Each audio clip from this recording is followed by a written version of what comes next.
I came home after work and found my relatives sitting in my apartment, waiting for dinner again. They'd been doing it for months, but this time I walked past them straight to my room and called the police. I am 34 years old, and until 22 months ago, I had what most people would describe as a good life. I was a pediatric occupational therapist at a children's rehabilitation center, work I had trained for 7 years to do, and that I genuinely loved the specific, difficult, sustaining love of a job that matters. I owned a 2-bedroom apartment in a mid-sized city bought with my own savings at 31 on a quiet street with a bakery on one corner and a pharmacy on the other, and a park 3 blocks east where I ran on mornings when I had the energy. The apartment had good light, west-facing windows that turned the living room amber in the late afternoon, and I had furnished it slowly and deliberately the way you do when you're doing it alone, and every piece is chosen because you actually want it there. I had met Marcus at a friend's birthday dinner 2.5 years earlier. He was a civil engineer, tall, considered in the way of someone who thinks before he speaks, with a dry humor that appeared gradually like something he was deciding to trust you with. We dated for 8 months before he suggested we move in together into my apartment, since his lease was ending and mine was larger, and I had agreed with the particular warm confidence of a woman who has waited long enough for the right person and believes she has finally found him. We married 13 months after that small wedding, 60 guests, my aunt's garden in late September. Marcus cried a little during the vows. I thought that meant something. His family was large, and I had known this going in. His parents lived an hour away. He had 2 brothers, both married, both with children. He had aunts and cousins and family friends who functioned as cousins.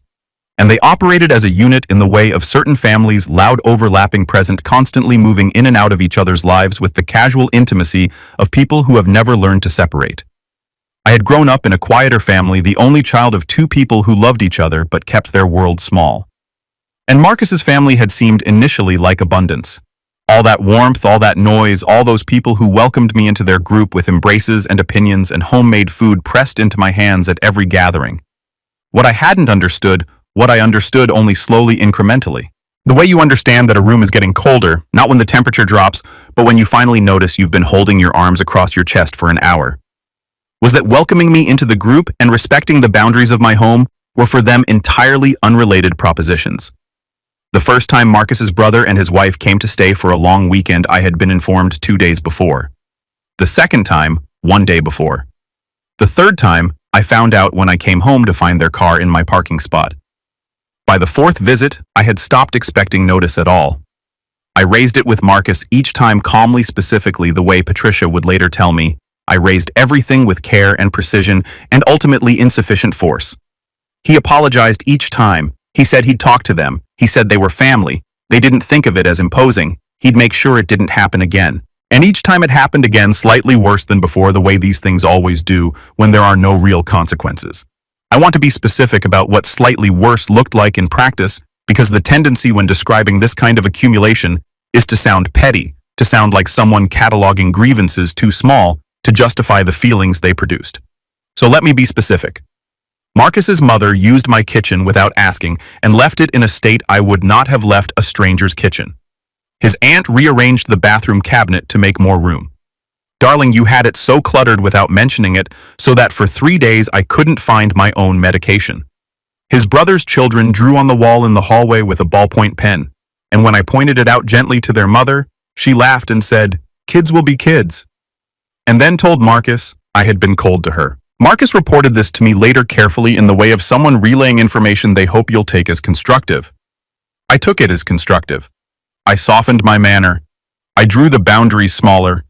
I told myself this was what marriage looked like when you married into a big family, that the discomfort was mine to manage, that love required adjustment and flexibility and the willingness to hold your own needs loosely. None of this was true. But I believed it for long enough to let the apartment, my apartment, with its amber afternoon light and its carefully chosen furniture and the park 3 blocks east, become something I was hosting in rather than living in. And then came the Tuesday in November with the 6 relatives in the living room. I had had a genuinely hard day. One of my young patients, a 6-year-old with cerebral palsy named Ethan, who had been working with me for 14 months, had had a setback that required a significant adjustment to his treatment plan, which meant a difficult conversation with his parents, which meant 2 hours of paperwork after the conversation was done. I had left the center at 6:15, bought a tuna sandwich from the cafe on the ground floor, and eaten it in my car before driving home, because I knew with the bone-deep certainty of a woman who has been in this situation enough times to have developed instincts about it that I should not arrive home hungry. I parked, climbed 3 flights, put my key in my lock, opened my door. The couch held Marcus's cousin Dimitri and his wife Lena. Dimitri's mother, Marcus's aunt Galina, was in the armchair.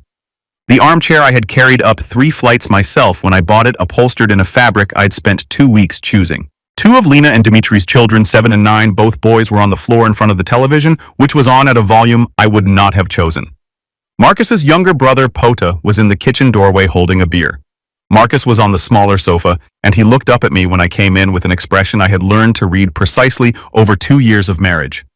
It was the expression of a man who knows he has done something wrong and is betting on your decency not to make it visible.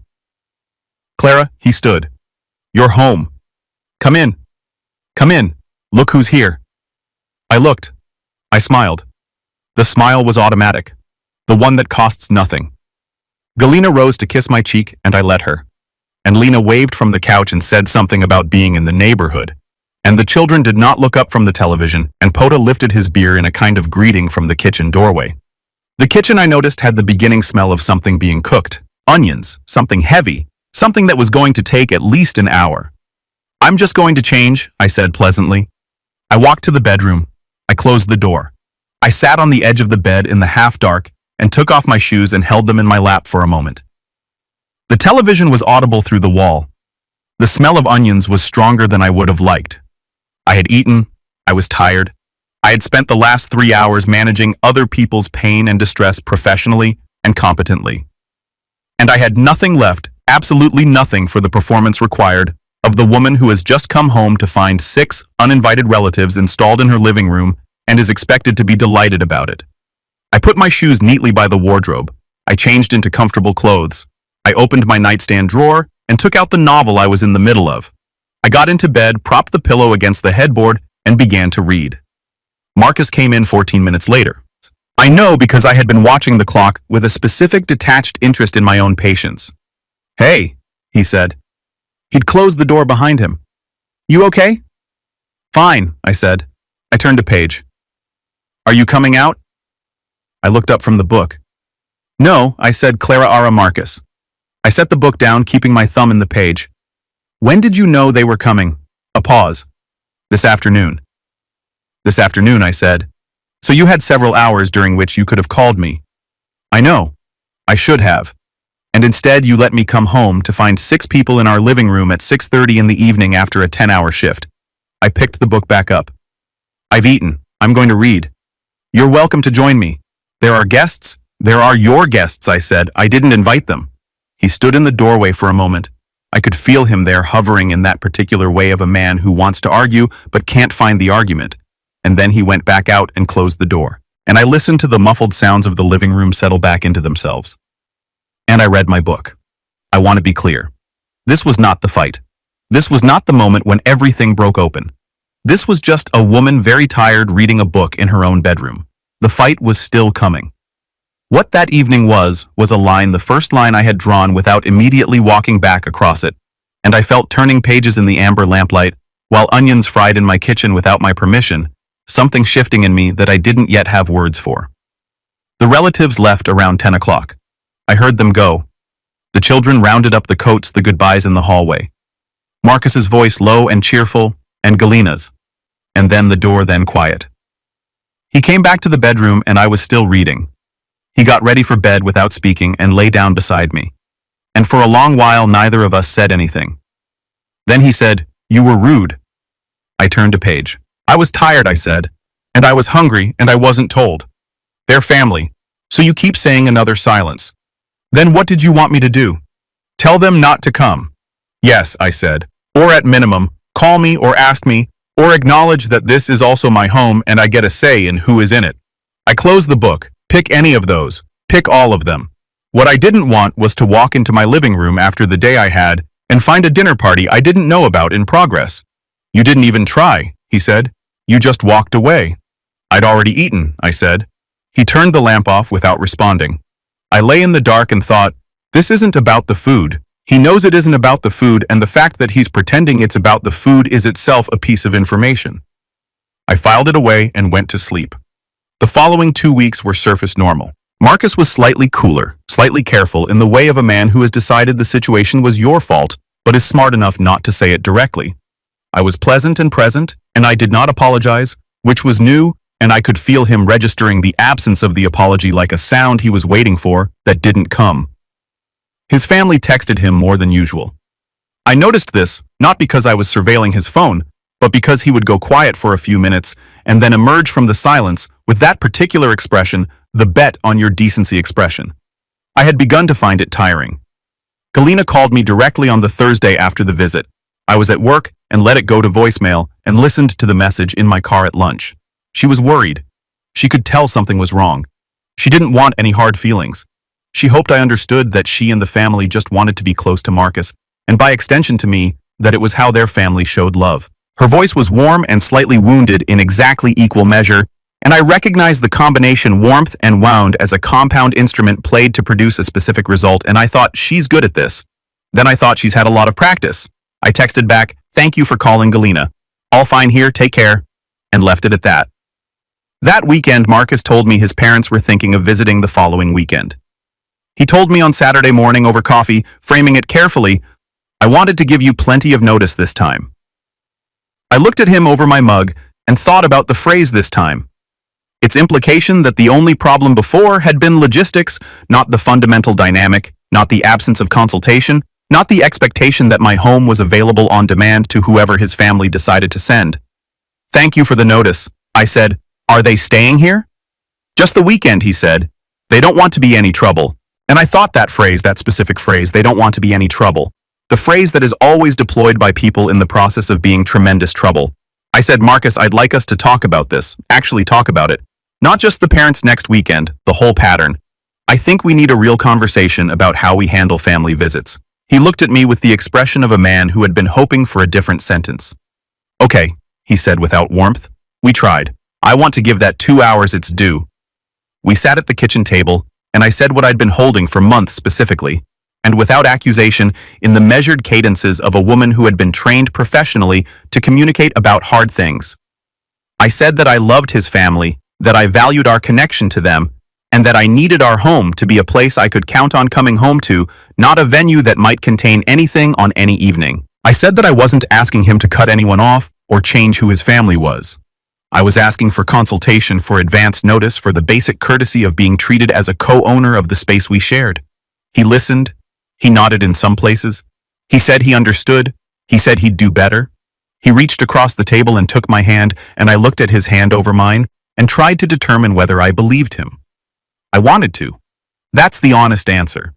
I wanted very much to believe him, because the alternative that the conversation we had just had would produce the same outcome as all the previous conversations was a conclusion I wasn't yet ready to sit with. So I chose to believe him.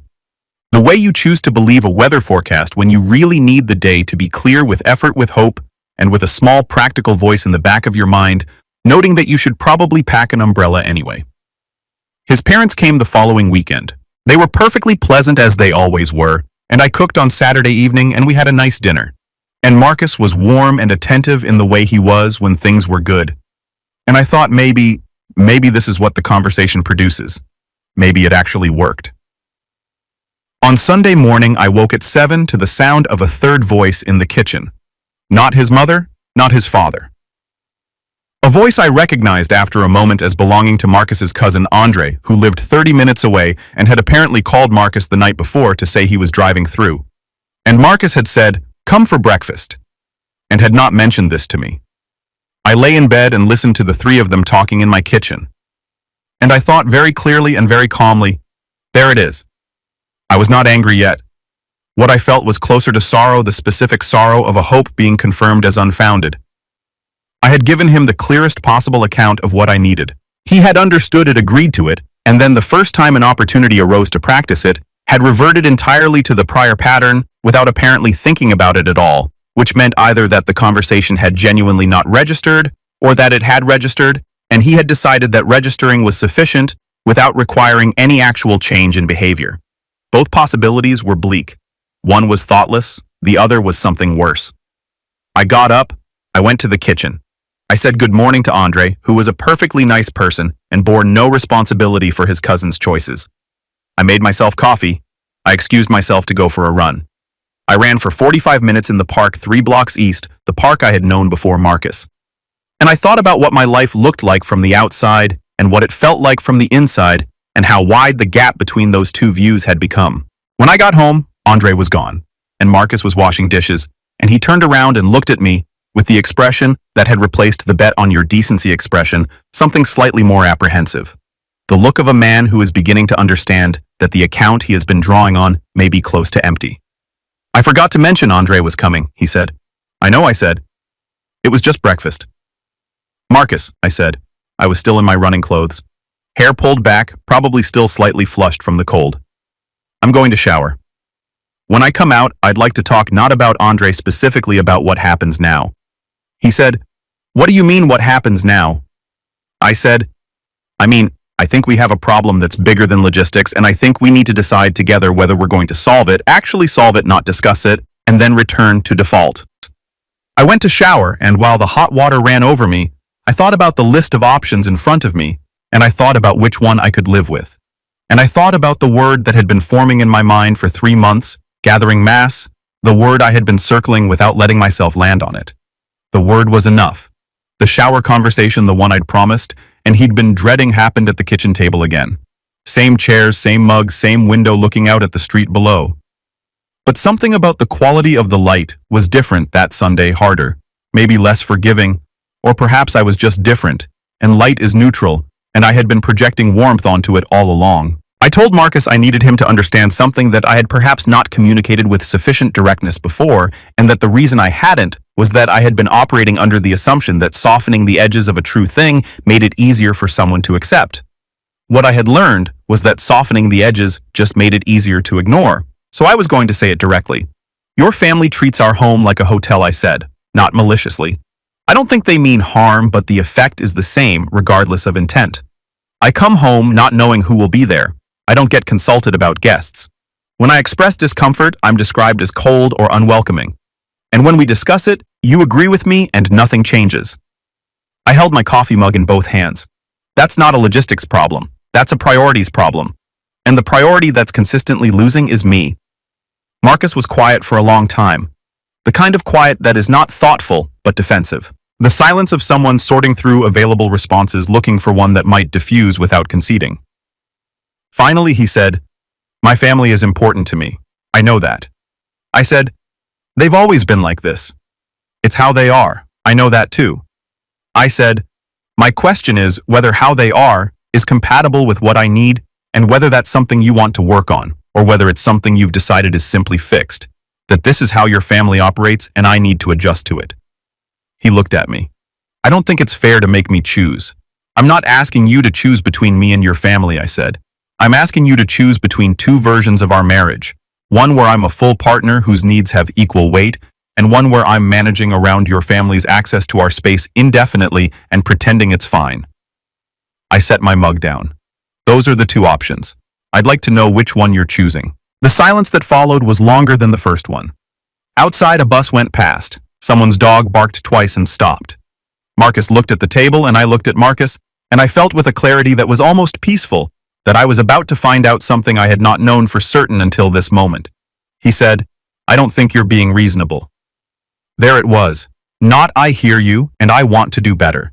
Not you're right and I've been taking you for granted. Not even a negotiation, a counter-offer, an attempt to meet somewhere in the middle. Just, I don't think you're being reasonable, which was not a response to what I'd said. It was a verdict on the person who had said it. Okay, I said. Okay, he repeated. I needed to know where you stood, I said. Now I do. I got up and rinsed my mug and went to the bedroom and called my friend Natasha, who had been hearing my version of this story in installments for 8 months, and who answered on the second ring with the specific alertness of someone who has been waiting for this call. Tell me, she said, and I did. Natasha had a spare room. She offered it before I had finished the second paragraph of my account in the decisive no-nonsense way of a woman who has watched a friend diminish gradually and has been preparing her response. I told her I wasn't ready to move, that I needed a few days to think that I wasn't going to make decisions in the hot wash of the Sunday morning conversation. She said, "Fine, but the offer stands and it doesn't expire." What I did instead of moving immediately was something I had learned in 3 years of working with children and families who were navigating crisis. I documented not aggressively, not with hostility, just carefully. I wrote down the dates and details of the last 6 months of uninvited visits. I noted the conversation Marcus and I had had about the pattern and the Andre breakfast the following morning. I wrote down what Marcus had said to me that Sunday. "I don't think you're being reasonable." I kept the notebook in my bag. I also called my father that evening.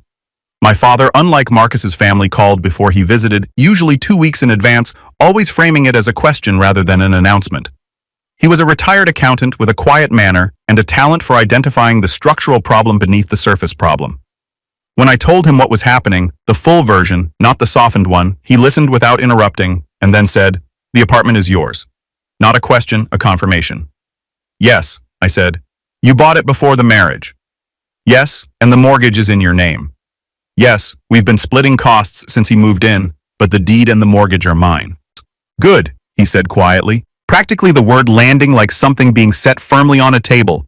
"Keep that in mind." I did. The week that followed had the strange, over-vivid quality of days you know are going to matter. Marcus and I moved around each other with the careful politeness of two people who have said real things and are waiting to see what the real things produce. He did not bring up Sunday's conversation. He did not apologize. He was not unkind, just absent in the way of a man who has retreated into his routines as a form of defense. Doing the dishes, watching his shows, going to work, keeping to the shallow register of daily life, where nothing important could be said or decided. I went to work and saw my patients and came home and made dinner and ate it and cleaned up and thought every evening sitting at the kitchen table with the amber light coming through the west-facing windows, how long can I do this? Not as a dramatic question, genuinely practically. How long can I maintain this version of my life before it costs me something I can't get back? On Thursday, Galina called again. This time I answered. "Clara," she said, warm and immediately purposeful. "I've been thinking about you. Are you and Marcus all right?" "We're navigating some things," I said, which was true and revealed nothing. "I spoke to him," she said, and something in my chest went tight. "He's very hurt, you know. He feels like you've been pulling away from the family, like you don't want us around." I held the phone and breathed. "Galina," I said, "what did Marcus tell you?" "Just that things have been difficult lately. That you've been unhappy about family visits. Did he tell you that he and I had a conversation last Sunday about what I need from our marriage?" A slight pause. He mentioned there had been some tension. "Did he tell you what I said during that conversation?" Another pause. "He said you felt the family visited too much." I said I told her very calmly that I needed to be consulted before guests came to our home. I said I needed to be treated as a partner in this marriage. Those are the things I said. I paused. The fact that Marcus summarized that as me not wanting the family around is itself informative. Galina was quiet for a moment. Then, in a slightly different tone, still warm, but with something underneath it that was harder, a note of authority that her warmth had been covering the way a tablecloth covers an unfinished table. "Clara, you married into a family. That means adjustments." "Yes," I said, "it means adjustments from everyone, including me, which I have been making, and including Marcus, which he has not. He loves you very much. I believe that." I said love and accountability aren't mutually exclusive. She said, "You know it would mean a great deal to all of us if you came to the family dinner on Saturday. It might help smooth things over." I noticed the word smooth. The way it implied that the surface was what needed work, not the structure beneath it. "I'll think about it," I said. "Thank you for calling, Galina." I hung up and sat for a moment in the quiet office, the afternoon light fading outside the window, and thought. Marcus called his aunt before he talked to me again. He went to his family with our conflict before he came to me with an apology, which meant that whatever sorting he was doing in his private internal life, he was sorting it in their direction, not mine. He was triangulating, bringing his family into our marriage to manage a conflict that existed in our marriage. Because managing it with his family present was something he knew how to do, and managing it alone with me was something he apparently did not.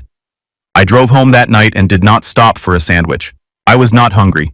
I sat in the parking lot outside our building for 15 minutes instead, looking at the lit windows on the third floor. Our windows amber and warm, and I thought about the life on the other side of those windows and whether it was still the life I had planned to live. Inside, Marcus was making dinner. He'd made pasta, my preferred kind, and there was a glass of white wine on the table at my place, and he looked up when I came in with an expression that was a tempting warmth but running slightly thin at the edges like paint applied over a surface it wasn't quite sticking to. "Galina called me," he said. "She said, you talked." "We did," I said. I put my bag down and hung up my coat. "She thought the Saturday dinner might be a good idea, a chance to Marcus," I said. I sat down at the table. "Did you tell your aunt about our conversation before you spoke to me again about it?" He was quiet. "Because I want to understand the sequence," I said. "We have a conversation Sunday morning where I tell you what I need. You say I'm being unreasonable. Monday through Thursday you speak to your aunt about it. She calls me Thursday to suggest I come to a family dinner to smooth things over." I looked at him steadily. "At what point in that sequence did you plan to come back to me?" His jaw tightened. I was thinking about it. "You were managing it," I said, "with your family, which is what you always do. You don't bring it to me, you bring it to them. And then they come to me with a solution that happens to involve me being more available to them." I picked up the wine glass and held it. "That's not a marriage, Marcus. That's a system I happen to be living inside of." He sat down for a moment. He just looked at me, and what I saw in his face was not the bet on your decency expression and not the apprehensive one. What I saw was something raw, and, I want to be fair, I think it was genuine. I think he looked at me in that moment and saw, perhaps for the first time clearly, the gap between what he'd been offering and what I'd needed and the length of time that gap had been open. And for a moment, just a moment, I thought he might say the thing that could have changed the direction we were moving. He said, "I don't know how to make you happy." I put the wine glass down. "I know," I said. And that was the saddest thing I said in the whole conversation, because it was true, and because it was not an accusation but a diagnosis, and because I understood in that moment that not knowing how to make me happy and not being willing to try were for Marcus functionally the same thing. I ate the pasta. It was good. I told him so. We watched something on television, and I went to bed, and he came to bed later, and we lay in the dark like two people who have run out of sentences, which is its own kind of answer. The family dinner was Saturday. I did not go. I told Marcus Friday evening that I was going to pass on it, that I had some things I needed to take care of, and I hoped he had a good time. He looked at me for a long moment and then nodded, once the nod of a man who has lost the argument but isn't ready to say so, and went without me. I heard him leave at 6:15, and I sat in the quiet apartment and felt the specific piece of a space that was for a few hours only mine. I called Natasha. I called my father. I made tea and sat in the armchair, the one I'd carried up 3 flights, and looked at the amber light which had no loyalty to anyone and was simply itself. And I let myself think the thought I had been circling for weeks. I wanted him to leave, not out of hatred, not out of desire for revenge or the satisfaction of punishment. I wanted him to leave because I was 34 years old and I had built a good life that I was good at living.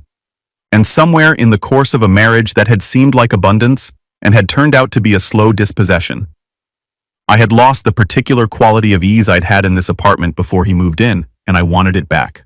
I wanted to come home to a space that was mine and know that it would be mine when I arrived. I wanted to make a cup of tea without doing math about who else might be here. I wanted the dish cabinet and the bathroom and the armchair and the west-facing windows in the late afternoon to be simple again, to be just what they were, and not a negotiation. I wanted my life back. And sitting in the quiet apartment on a Saturday evening while my husband ate dinner with the family that had eaten mine, I understood that wanting it was not enough. I would have to do something about it. I spoke to a lawyer on Monday. My father had a name. He always has a name, my father, because he has spent his life in the quiet, thorough way of cautious people collecting information in case it becomes useful. And I called from my car at lunch and explained the situation and was given an appointment for Wednesday. Her name was Vera Soalova, and she had the precise, unsentimental manner of someone who deals in facts rather than feelings and respects you enough not to pretend the facts are comfortable. I brought the documents I'd assembled, the deed in my name, the mortgage papers, the spreadsheet of shared household expenses I had been keeping for the past 2 years without entirely knowing why. She went through them efficiently and then looked up and said, "You've been thorough." I said, "I've been careful." She nodded as though those were the same thing and explained my position. The apartment was mine, legally, unambiguously documented in every relevant way. Marcus had no claim to it. Our financial entanglement was limited to the shared accounts we had opened for joint expenses accounts that would need to be addressed, but contained no significant assets either of us would dispute. The situation was in legal terms clean. What it would not be was easy or fast or comfortable. "Are you certain?" she asked before we went any further. "I've been certain for 3 weeks," I said. "I've been waiting to make sure the certainty was real and not just reactive." She nodded again. "Then, let's talk about what comes next." What came next began on Friday evening. Marcus came home from work at 6:30. I was in the kitchen not cooking, which was the first thing he noticed. The absence of dinner. The cold stove me sitting at the table with my hands around a cup of tea and a folder on the surface in front of me. He looked at the folder, and then at me, and something in his posture shifted. The way a person's body adjusts before the mind fully processes what it's looking at. "Sit down," I said, not unkindly. Just directly he sat. I told him what I had decided. I told him that I had spent 6 months trying to have a conversation that would produce a different outcome, and that the conversation had produced the same outcome each time. And that I understood now that this was not a failure of communication, but a reflection of our actual incompatibility. I told him that I wanted him to move out. I told him the apartment was mine, and had always been mine, that I was not asking him to leave my life that was his choice to make, but that I was asking him to leave my home. I told him I had spoken to a lawyer, that the process was straightforward, and that I wanted to handle it with dignity and as little damage as possible. He listened. He was very still. When I finished, he said nothing for a long moment. And then he said, "Is this because of my family?" I thought about how to answer that. "It's because of us," I said finally. "Your family is the place where us became visible. But the problem isn't your aunt or Dimitri or Galina. The problem is that I have been telling you what I need for months, and you have consistently chosen not to hear it. Not because you're a bad person, because hearing it would have required you to do something difficult. And doing something difficult where your family is concerned is something you're not able to do. And I cannot build a life with someone who is not able to do that." He said, "You could have tried harder." I tried for 6 months. I said, "I tried with conversations, and with patience, and with adjustments, and with giving you the benefit of the doubt when the doubt had run out. I am done trying in a direction that doesn't go anywhere." I paused. "I don't want to fight about this. I'm not angry. I'm just finished." He looked at me for a long time. His face was doing several things at once: grief and anger, and the specific wounded pride of a man who has been told a thing he cannot argue against.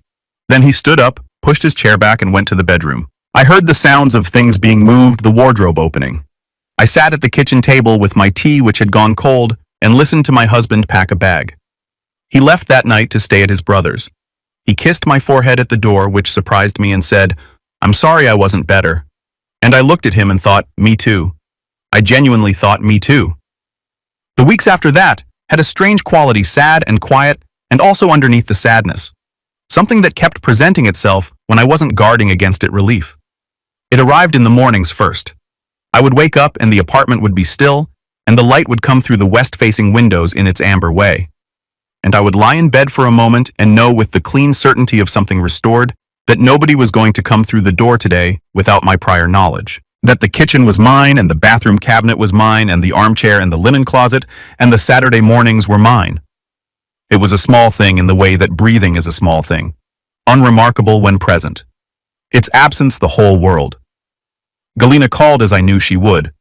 She called 3 times in the first 2 weeks, and on the 3rd call I answered. She was upset in a way that was not entirely performed. There was real distress in her voice. The distress of a woman who had watched a family she loved contract around a conflict she had contributed to creating. I let her speak. When she finished, I said, "Galina, I want you to know that I hold nothing against you personally, but I need you to understand that what happened between Marcus and me was not about a dinner or a visit or any one incident. It was about a pattern that Marcus and I couldn't resolve together. That's between us. Please don't take it as a statement about you." She was quiet for a moment then, with a quietness that I think was genuine. "I think we did ask too much of you." It cost her something to say that. I could hear it. "Thank you," I said. "I appreciate that. We haven't spoken since, which is probably what's needed for now." Marcus and I reached our legal resolution in 8 weeks as Vera had predicted. He was not unreasonable about it.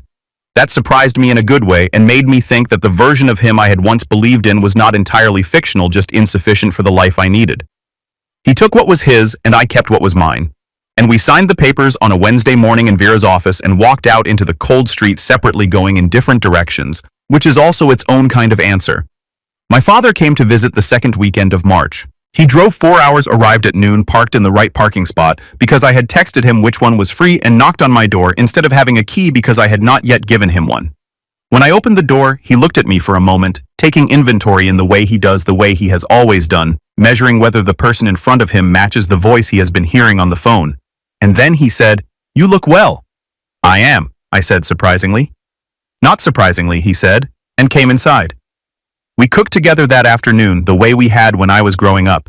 Him handling the parts that required precision, me handling the parts that required intuition. Both of us moving around each other in a kitchen with the easy efficiency of people who have been doing this together for decades. He replaced a hinge on the kitchen cabinet that had been loose for months. He asked about my patients, and I told him about Ethan, who had had a breakthrough the week before that had made his mother cry in my office, and my father listened with the full attention he has always given to things I tell him about my work. When we sat down to eat, he looked around the apartment, the amber light, the armchair, the Lisbon painting, back on the wall where I had rehung it, and said, "It looks like you." "It does now," I said. He nodded once, the nod of a practical man who understands that some statements don't require elaboration. It's been 4 months since Marcus moved out, long enough to have settled into a shape, the new life. Long enough for it to feel like mine, rather than like a temporary arrangement I'm borrowing until something more permanent arrives. My mornings are quiet, my evenings are mine to plan. I have had Natasha for dinner twice, and my colleague Remo once, and my father every other weekend. And each time someone comes through my door, it is because I have chosen it. Because I have said yes, because the invitation was mine to give. I am not without sadness. I want to be honest about that. Because the story of the woman who reclaims her life and finds that everything is better and simpler and freer afterwards is not entirely the story I'm living. I miss certain things. Not many, but some. The sound of another person in the apartment on a Sunday morning. The ease of early love before it revealed its limits. The version of Marcus that had been possible in a different life with a different inheritance. I mourn those things at odd moments in the way you mourn things that were always a little theoretical, with something that is not quite grief and not quite regret, but lives in the neighborhood of both. What I don't mourn is the 6 relatives on the couch. What I don't mourn is the 3 mugs set out by automatic reflex. What I don't mourn is the smile that cost nothing and meant nothing. The one I wore like a tool. I have not worn that smile since. I went for a run last Saturday morning in the park 3 blocks east. The park I have known since before any of this. It was early enough to be cold, the kind of pale winter cold that makes the light look clean and particular. And I ran my usual loop and then sat on a bench for a few minutes before heading back. The way I sometimes do when I'm not in a hurry, which I often am not anymore. A dog came and put its head briefly against my knee and then moved on. 2 children argued about something and resolved it without adult intervention. The bakery on the corner was opening. I could smell it from the park. Bread and something sweet. The kind of smell that asks nothing from you and gives you something anyway. I sat there for a while. I wasn't in a hurry. The apartment would be there when I got back. Amber lit. Quiet. Mine. Nobody would be in it that I hadn't invited. The cabinet hinge was fixed. The dish rack was where I kept it. The cedar blocks were in the linen closet, and the Lisbon painting was at the height I had chosen, and the door had my name on the lease, and the lock answered to my key. I got up and ran home. Some things, when you get them back, you understand for the first time how much they always cost.